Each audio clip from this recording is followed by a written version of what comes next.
Fairly consistent on here so far with Georgian in date. 1800s, I reckon. Let's see if we can find something a bit older. If not, let's keep enjoying the Georgian. Right, we've got another coin here, ladies and gents. What's the bet on it's another Georgian? Let's have a look. Let's have a little look. 1896, that's Victorian. It's a halfpenny.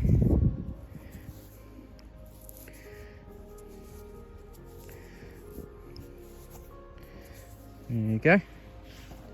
Sorry about that, camera. Victorian halfpenny. Quite a nice one.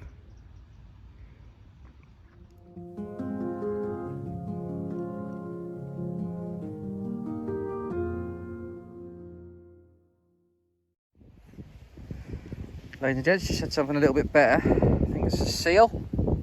Let's have a look at it.